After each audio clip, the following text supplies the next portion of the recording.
Good morning one and all. I welcome you all to Ganesh IAS Academy. In today's session, we'll be seeing science and technology based current affairs from the date November 14th to November 20th, 2023. Let us get into the news articles one by one.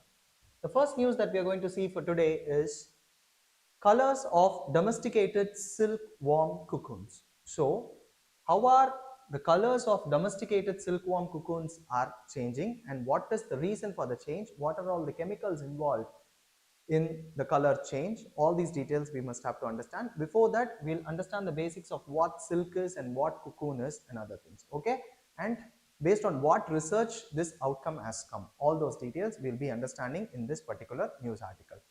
Let us get into the details. So, researchers have revealed the genetic factors behind cocoon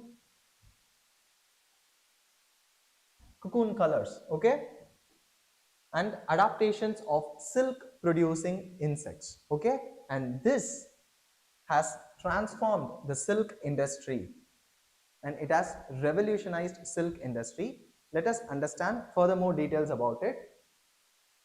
Silk, what is silk? It is often referred to as queen of fibers, okay, and then it has been valued for its beauty and luxury for ages.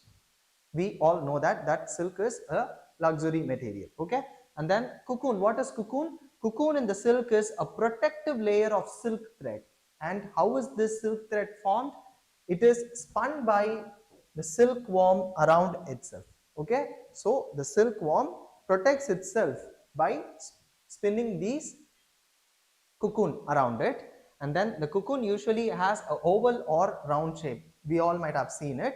And then the cocoon can be used to make silk fabric by unwinding the thread and weaving it. So the thread will be spun around the silkworm, and then we have to, to extract the silk, we must have to unwind the silk thread and then we must have to weave it. This is how silk is got, okay. This is the basic, but then let us get into the details of the colors, okay. Before that, the evolution of silk moth domestication. How has silk moth domestication evolved over a period of time and from what it has evolved? We must have to know that. So silk is produced by the cocoons of domesticated silk, that is Bombyx mori. Okay, Bombyx mori is domesticated silk moth here. And this silk moth is derived from wild silk moth. Okay, and its name is Bombyx mandarina. And this has been derived more than 5,000 years ago in China. So in China there existed wild silk moth that is Bombyx mandarina, and from this only the domesticated silk moth has been derived, okay, and this was done 5,000 years ago. And this point is also important. While the domesticated silk moth thrives worldwide, it is there everywhere, okay. Even in India we are having silk moth cultivation, silk cultivation, okay. And then but the ancestral moth, that is the wild silk moth, still roams in the regions like China, Korea, Japan, and even Far Eastern Russia. This point is very important, okay. So the wild or the ancestral silk moth from which the domesticated silk moth has been derived is still alive, okay, in different parts of the, in different parts of the world, like in countries like China, Korea, Japan, and Far Eastern Russia. And there are two types of silk, very important. What are they? One is wild silk and then other is mulberry silk, okay. So what is this wild silk? Wild silk is also called as non-mulberry silk. We must have to know the difference between the two. What are all its characteristic features? All these things we'll understand in the next slide. First, wild silk, also called as non-mulberry silk. So wild silk, which includes muga, tassar, and then airy silks, very important from prelims point of view. So these silks, that is muga silks, tassar silks, and airy silks, are derived from wild silk moth. One important point. And then they are obtained from moth species like Antherae asama, Antherae Mylita, and Samia cynthia ricini. These are all the different species of moth, okay, wild moth. And then these moths survive relatively independent of human care, very important, because it is not domesticated, okay. And then their caterpillars forage on a wider variety of trees, unlike the domesticated moth, which survives only, I mean the mulberry moths, okay, which typically feeds on the mulberry leaves only, okay. And then the non-mulberry silk, that is the wild silk, comprises about 30% of all silk produced in India, okay. This is with respect to India. 30% of the silk produced in India is wild silk, and the best examples here are Muga, Tassar and Eri, very important. And then these silks have shorter, coarser and harder threads compared to the long, fine and smooth threads of the mulberry silks, which we are going to discuss next, okay. So what are these mulberry silks? The most common and widely produced type of silk is mulberry silk, okay. And then it accounts for about 90% of the global silk production. Important, this is global silk production, 90% of global silk production. And then it is derived from the cocoons of the domesticated mulberry silkworm, that is Bombyx mori. We already saw that it is domesticated from the Bombyx mandarina, which is the wild one, okay. And this feeds exclusively on mulberry leaves, which we know already, okay. And then it has long, smooth and lustrous fibers that can be woven and knitted into various fabrics with different textures and finishes, okay. And then what are all its application? It is suitable for a wide range of applications like clothing, bedding, curtains, upholstery and then accessories, other accessories, okay. For all these applications, this domesticated silk, I mean silk moth, I mean the mulberry silk is used, okay, which accounts for 90% of the global silk production, very important. Now let us get into the details of the main topic, that is cocoon colors, okay. How are the cocoon colors obtained, from what chemicals and from where those chemicals are derived? These details we need to know, okay. So the ancestral mulberry moth makes uniform brown yellow cocoons. So the ancestral mulberry, okay, it makes only brown yellow cocoons, okay. There is no color variations here, whereas the domesticated silk moth cocoons come in eye-catching palette of yellow red, gold, flesh, pink, pale green, deep green and white. In all these different colors, the domesticated silk moth has its cocoons, okay. The cocoons color is varying. And then the pigments that color the silkworm cocoons are derived from the chemical compounds called carotenoids and flavonoids, very important from prelims point of view. So carotenoids and flavonoids, these are all the chemical compounds that is responsible for the pigment, okay. And then these are made by the mulberry leaves that the silkworm feeds on. So this is also important. From where are they getting these carotenoids and flavonoids? They are actually getting it from the mulberry leaves that they feed on, okay. Next is, silkworm absorbs the carotenoids and flavonoids and transport them to the silk glands, okay. So these carotenoids and flavonoids are absorbed by the silk moth and then it is transported to the silk gland, from where the silk thread is coming, okay, and where they are taken up and bound to the silk protein, which is released as a thread, okay.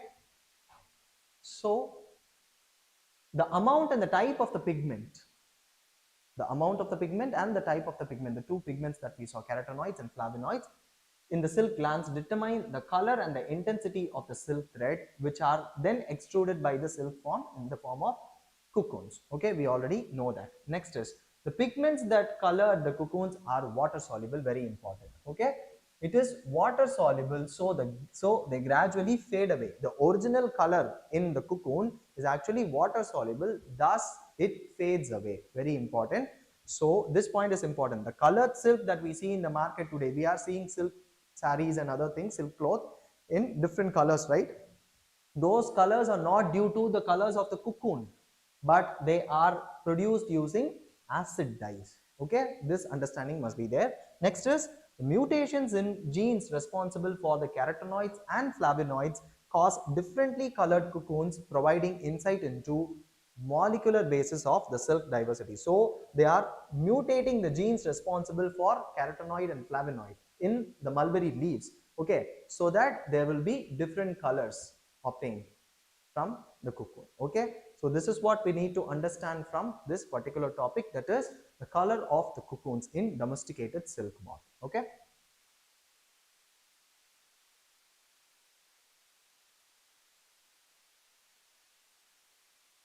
The topic that we are going to discuss now is Global Positioning System Tracker Anklet. So GPS Tracker Anklet. So what is this tracker anklet? What is it used for? In which uh, system it is used? And then what is GPS? All these details we'll be understanding in this news article. So recently a prisoner in Jammu and Kashmir was released on bail after he was tagged with Global Positioning System Tracker Anklet on his foot to monitor his movement. So this was done recently in Jammu and Kashmir, and this is the first time in the country, in India, that GPS tracker has been put to such a use. Okay, and then this GPS anklet, what are they? They are small wearable devices that are attached to the ankles of the individual, like a usual anklet that ladies wear. Okay, and then these are administered, I mean, these are employed to people who are under some legal supervisions like parole, probation, house arrest, or even bail. Okay, so on these people these anklets are used. Okay, so we need to understand the uses or the applications of this anklet, and then how does it work. So the procedure, the working procedure of this anklet is, it uses GPS technology, global positioning technology, to provide the exact location of the wearer at all times, and then it will allow law enforcement agency and security agencies to monitor their movement in real time. Okay, so such statements can be included in your answer writing. Okay, and then GPS anklets usage on prisoners. How is it going to use prison? I mean, how is it going to be useful for the prisoners and also for the enforcement agency? Let us understand that. So these anklets alleviate criminal justice costs. Very important in criminal justice to maintain the inmates. I mean, it is a costly affair for the prison administration. Okay, so it will alleviate criminal justice cost, easing prisoner overcrowding and directing the resources to serious offenses. So non-serious offenders can be attached, I mean, their ankles can be attached with these anklets, and then they can be left free, but then they will be monitored continuously. Okay, and then they balance public safety and rehabilitation by deterring crimes. So how is it going to balance public safety and rehabilitation of the prisoners?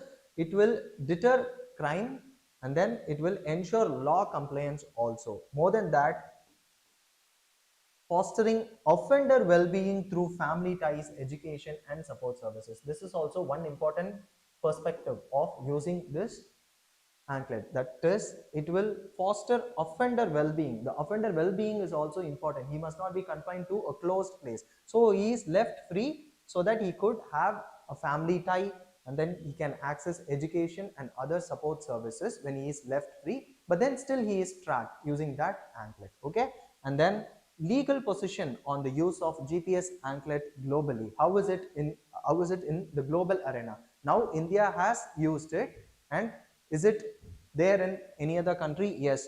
GPS trackers are a precondition for bail in several countries, which includes United States, United Kingdom, and Malaysia. In these countries, these anklets are a precondition for a bail. Okay, so in India also slowly this system might evolve. Next is, we saw it is using this GPS technology, global positioning system technology. What is it? And are there any other similar technology with India? We must have to know that. Okay, so GPS is a satellite navigation system, we know that, which is used to determine the ground position of the object. So we are finding the ground position of the object, and then it is US owned utility. Very important, it is US owned, and then it provides users with position, navigation, and timing services, PNT services. Okay, position, navigation, and timing services, and then it provides services to both civilians and military users. Okay, so this is used for civilian and military uses. So the civilian services is freely available to all users on continuous, and it is worldwide. Okay, on worldwide basis it is available freely for civilian users, whereas for military uses it is available to United States, who is, I mean, the owner here. Okay, it is available to US and allied armed forces, their allied armed forces, and it is also available for approved government agencies, other approved government agencies for also, I mean for other approved government agencies also this is available for military purposes. Next is to meet these PNT services, that is positioning, navigation and timing services of India, Indian Space Research Organization, that is ISRO, has established a regional navigation satellite system called NAVIC, that is navigation with Indian constellation. Okay, IRNSS, we might have seen this. Okay, Indian Regional Navigation Satellite System. Okay, this is there, but this is regional, whereas this is a global system which must be understood. Okay, we have dealt in detail about this NAVIC and IRNSS satellite system in one of our previous session. I kindly request you to go and watch that again.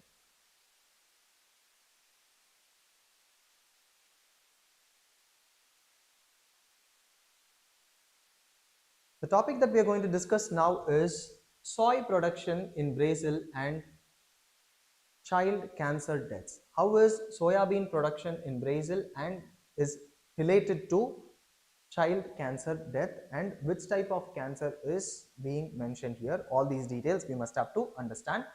So a recent study has identified a connection between significant increase in soy or soybean production in Brazil's Amazon and Cerrado regions on the past over the past 2 decades, and a rise in the pediatric cancer related deaths. Okay, so in children cancer related deaths are observed because of increase in this soybean production. What is the reason? Okay, so the expansion of soy farming in these areas have been accompanied by substantial increase in pesticide use. So here the culprit is the pesticide. Okay, because of these pesticides only the pediatric cancer related deaths are happening. And then this study conducted has revealed a statistically significant correlation between the increase in the soybean production and the deaths of acute lymphoblastic leukemia. This is the cancer which is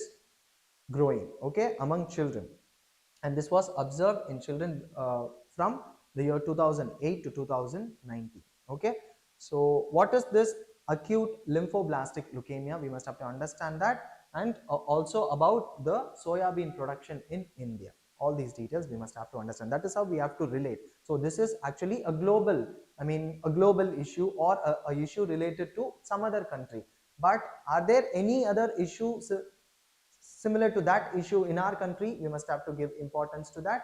And if we see soya bean production in Brazil, we must have to compare it with India also. Are there, like, in which place soya bean production is happening in India? All these details we must have to understand, because that is how the questions will be framed. Okay, so let us understand what is this acute lymphoblastic leukemia first.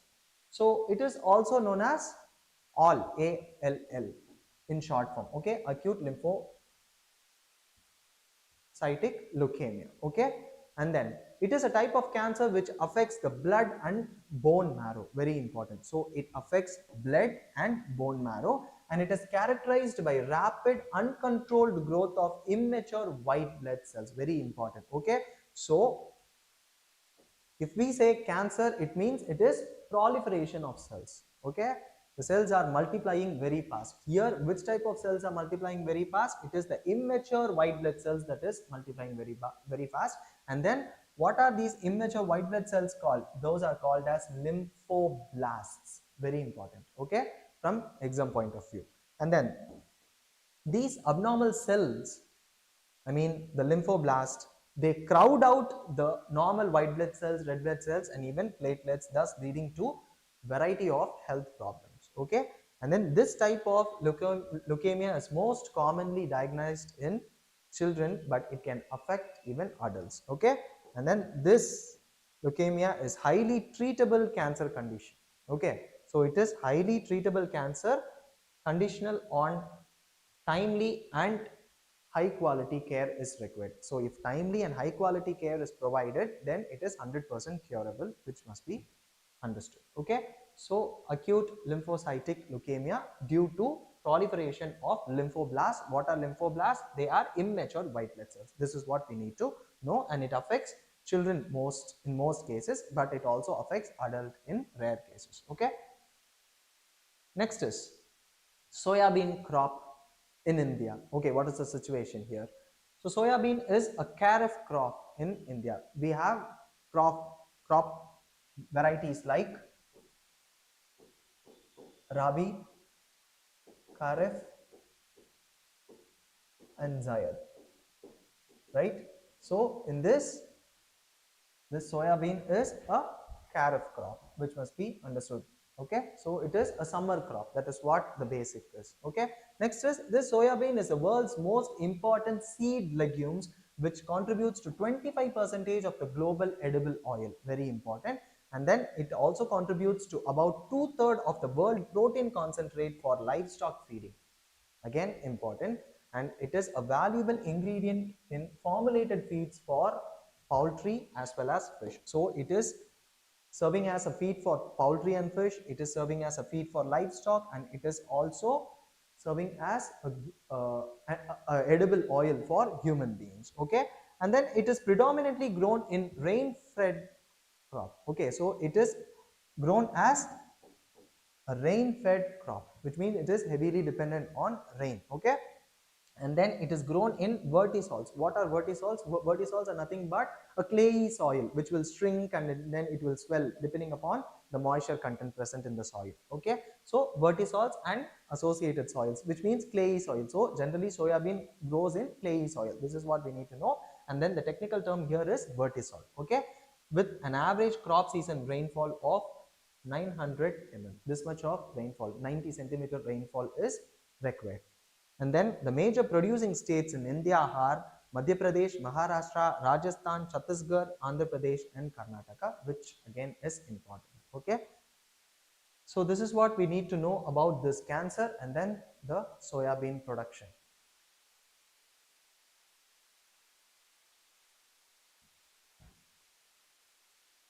The topic that we are going to discuss now is electric batteries and electrochemical cells. So what do we need to understand about the electric batteries, different types of electric batteries and its application, that we must have to know. And then what are electrochemical cells, how do they work, and how is electrochemical cells and then electric batteries are related. This thing we need to understand. Okay, so the electric batteries and electrochemical cells, their advancement has garnered significant attention for revolutionizing technology across different sectors like transport and energy, and it is steering us towards a sustainable future. So electric batteries are steering us towards a sustainable future, which we need to know. Okay, and then what are electric batteries? Electric battery is a device that stores chemical energy and then it converts it into electrical energy. Okay, so chemical energy is converted into electrical energy. That is what this electric batteries are. Okay, and then the batteries are made up of one or more electrochemical cells which are connected to external inputs and outputs. Okay, so the batteries are made up of one or more electrochemical cells. So this is the link here. Okay, so electric batteries are made up of electrochemical cells which are linked or connected to external inputs and outputs, the circuits here. Okay, and then the electric batteries have transformed our world, enabling the proliferation of motorization and wireless technology. So this we need to know. Next, let us see the application of electric batteries. The major applications here are, first is portable electronics. We all know that smartphones, laptops, tablets, and other wearable devices uses electric batteries. Okay, next is transportation. Yes, nowadays electric vehicles are very common. So driving these electric vehicles for both personal and public uses can reduce reliance on fossil fuels. Okay, because fossil fuels are polluting here. Okay, it is causing global warming. Next is renewable energy storage. Even for renewable energy storage, electric batteries are important. Okay, so for storing energy generated by solar panels and wind turbines, these are used. Okay, and then electricity for remote areas. Okay, so where we cannot provide electricity through a grid system, okay, there these batteries can be very useful. Okay, so providing electricity in remote or off-grid locations where conventional power sources and these conventional power sources are unreliable and even unavailable. Okay, in those areas, these electrical batteries will play a vital role. So these are the details which we need to know about the major applications of electric batteries. Now let us understand the different types of electric batteries and its applications. Okay, so the major types of batteries and its application. First battery that we are going to see is solid state battery. So from the name itself, we can understand that solid materials are used for electrolyte and electrode. Okay, so it is a battery that uses solid electrodes and a solid electrolyte, which is very unlike of the general electrolyte. Generally, electrolyte is a liquid or a polymer gel. Okay, but then here a solid electrolyte is used. And what is its application? These solid state batteries are used in variety of devices, which includes pacemakers, radio frequency identifications, and then wearable devices. In all these, solid state batteries are used. Next is nickel cadmium battery, the next type of battery. So here they are used for cordless electronic applications like drills and camcorders. Very important because they are requiring high power discharge. Okay, so they require a even power discharge here. That is why cadmium nickel batteries are used, and they are also used in other battery operated devices. Okay, next is alkaline battery. What are alkaline battery? This type of battery is uses zinc and manganese dioxide as electrode. Okay, important. And then it is used for applications that require low cost and reliable power, where in flashlights, toys, radios, and remote controls. All these are low cost, but then we need reliable power for these. For in those applications, alkaline batteries are used. Next is the recent one, that is the lithium ion battery, which is evolving these days. Okay, so this lithium ion battery, which is a groundbreaking principle that earned its developers a Nobel Prize in chemistry in the year 2019, underscoring the profound impact of these batteries in 20th and 21st century. Okay, and then these lithium ion batteries are versatile, powering portable devices. Okay, so they are versatile, and then they power portable devices like phones, laptops, as well as fuel electric vehicles like cars and bikes. Okay, in all these applications, lithium ion battery is used. So we saw 4 different types of batteries and then their application. Now let us understand what electrochemical cells are and what is its design. Okay, so electrochemical cells are devices that convert chemical energy into electrical energy, and even vice versa it happens. Okay, and then the electrochemical cells, like voltaic and galvanic cells, they operate via redox reaction. Very important. What is redox reaction? Reduction reaction and oxidation reaction together is called as redox reaction. Okay, so how is this redox reaction happening? The electrons are liberated during oxidation reaction and they are utilized during reduction reaction. Statements like this are very important. Okay, so the electrons are liberated during oxidation reaction and then they are utilized during reduction reaction.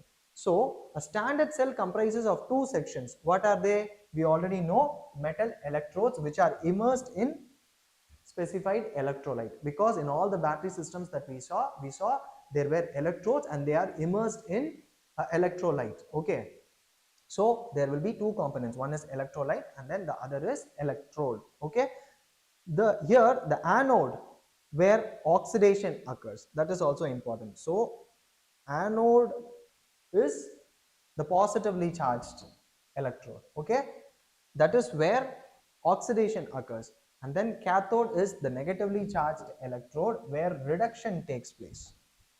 And this is the fundamental component of any electrochemical cell. These are all the fundamental components of any electrochemical cell. Next is the electrons which flow from the negatively charged anode to the positively charged cathode. Okay, so it is done through an external circuit. Very important.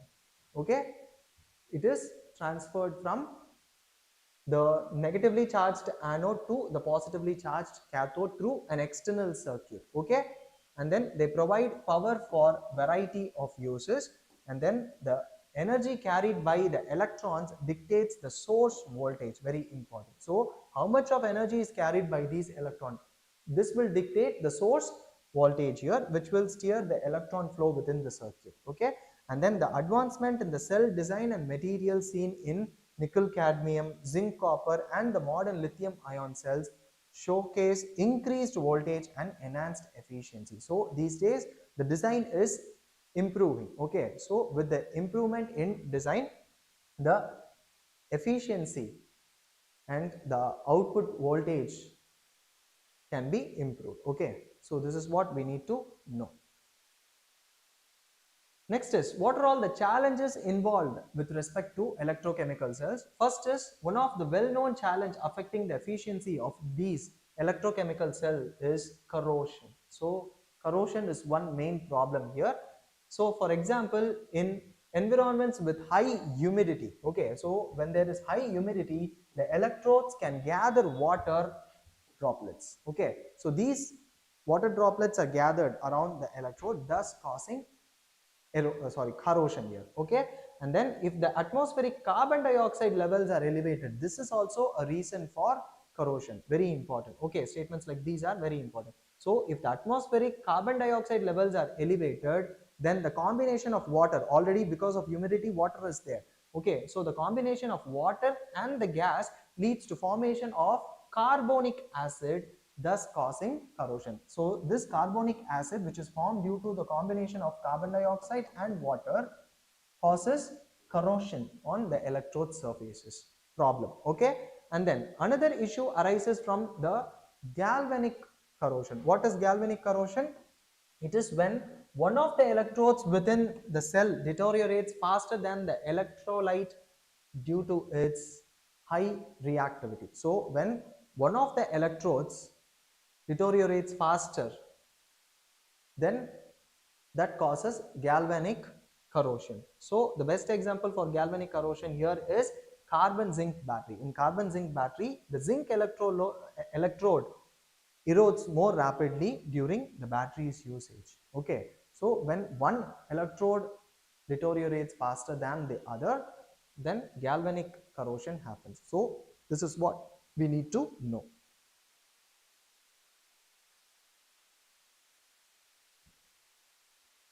The topic that we are going to discuss now is enhancing antifungal treatment. How is antifungal treatment enhanced? So recently, a study published in Nature revealed successful modification of an antifungal agent. What is the agent that we are going to talk about? It is amphotericin B, in short AMB. Okay, so amphotericin B, it resulted in reduced toxicity in mice and human kidney cells. This is what the study is. Now let us understand about this amphotericin B. Okay, so AMB is a vital safeguard against serious fungal infections for decades. So it has been used for decades, and it operates by forming an aggregate which which binds to ergosterol. What is this ergosterol? It is a molecule found in the bacterial and fungal cells. So these, this agent, that is AMB, amphotericin, it will bind to ergosterol, which is a molecule found in bacterial and fungal agent. That is how it is removed. Okay, despite its efficacy, this AMB is known for its high toxicity in human, particularly in renal cells, that is cells of kidney. Okay, so they also bind to kidney cells, that destroying kidney cells. This should not happen. It is being toxic to the kidney. Okay, so we have to address this issue, and researchers have addressed it. Okay, so researchers aim to enhance this AMB's biological activity by modifying specific parts of its molecules which are responsible for binding these sterols, and they have designed a new variant, that is AM219. So what is this AM219? It demonstrates reduced toxicity by selectively binding and extracting fungal ergosterol. So they selectively bind only to these fungal ergosterol, whereas they do not affect the renal cells of human beings. Okay, so they do not bind to mammalian cholesterol, or human renal cells, and even mice. Okay, even in mice this test has been conducted. Okay, thus it maintains high efficacy and it is a efficient antifungal treatment here. Okay, so the new modified variant here is AM219. Okay, this is a variant of that AMB that we already saw, amphotericin. Okay, and it is also comparatively resilient to antimicrobial resistance. Very important, because antimicrobial resistance is a very huge issue that is evolving these days. Okay, so it is also resilient to antimicrobial resistance, which means it will surely affect the fungus. Next is